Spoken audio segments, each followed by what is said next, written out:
My family has been on this land since 1936. Since the beginning, we've thought about this land as a living, breathing legacy. My kids are the 5th generation to farm here.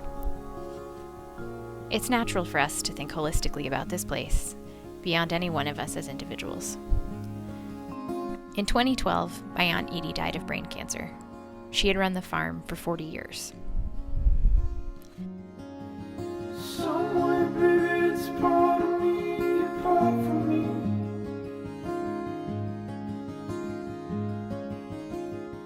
At that point, my husband Jesse and I became the 4th generation to manage the farm.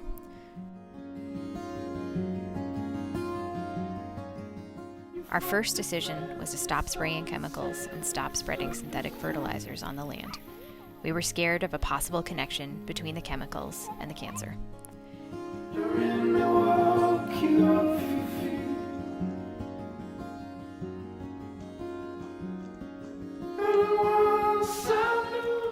And to our surprise, the land got worse, not better.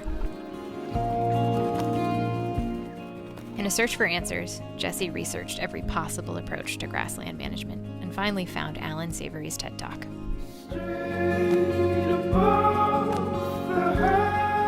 We saw all the adverse effects of desertification that Alan was describing happening in our Vermont hayfields, a non-brittle environment that should be incredibly lush.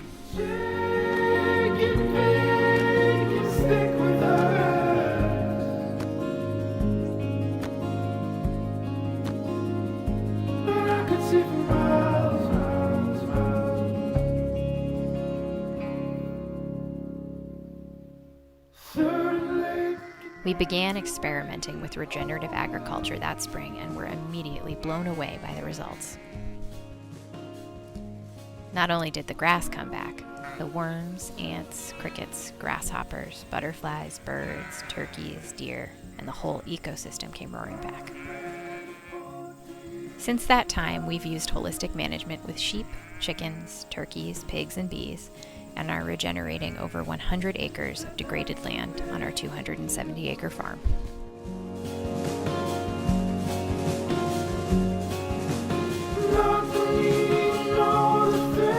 Farmers across Vermont and New England are struggling with a degenerative agriculture model that squeezes too much out of the land, the animals, and the farmers.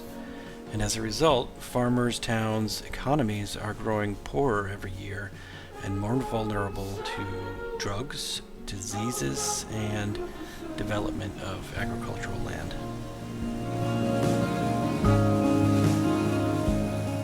We think becoming a Savory influencer hub will help us accomplish 3 things. First, through holistic management, we've been able to build a farm that is regenerative ecologically and economically. The more food we produce here, the more abundant the land becomes, and the more able it is to produce even more food, and so on. So we want Studio Hill to serve as an example to other farmers, our state's legislators, and outside investors of what's possible in our region if we just make simple land management changes. Second, for the past 7 years, one of our primary goals has been to teach the younger generation to think holistically and regeneratively. We already lead school groups of all ages, from grade school to college, around the farm. For many, it's the first time seeing ecosystem restoration and feeling a sense of real, practical hope for their futures under the threat of climate change. Third, we want to partner with other Savory hubs and farms in our region to build a land-to-market cooperative that recreates a regional food shed with regenerative food. We hope to combat the effect of the big chain stores in our communities that pull dollars out of town by building a food distribution system that exports regenerative food to the cities and imports dollars back into farming communities. One of the main challenges in our region is the lack of agricultural infrastructure. For several decades, the area's abattoirs, tanneries, distributors, local stores, tractor dealerships, and mechanics have been leaving this landscape. Farmers are finding it harder and harder to operate profitably, and this leads struggling farmers to take any shortcuts they can to keep the land in the family. However, we like to view this current lack of supporting businesses as an opportunity to bring jobs back into the area.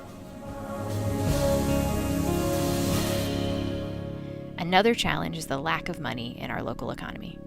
Manufacturing has left the area, schools are closing, companies are moving elsewhere, and most of the remaining small farms operate at a loss.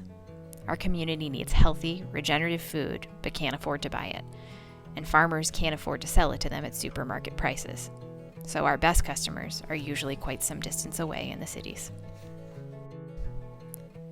The lack of diversity in our community is an underlying issue that influences all of these other challenges. There's a stagnation of ideas, energy, curiosity, and openness.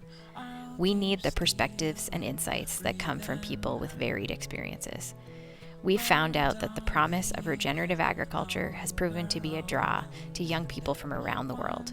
We get emails and calls frequently from people who want to come work with us. If more farms take up holistic management, we could see a real influx of ideas and talent into our community.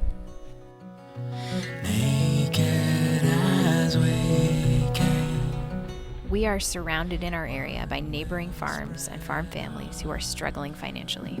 These families care about their land and traditions just as much as we do, but don't see a way to break the cycle of debt-heavy operations relying on plowing, pesticides, and expensive inputs every year. We want Studio Hill to help demonstrate how farms can create lower infrastructure, higher yield operations that can transform vulnerable farms into abundant ecosystems. Vermont is struggling with water pollution issues as a result of conventional farming practices.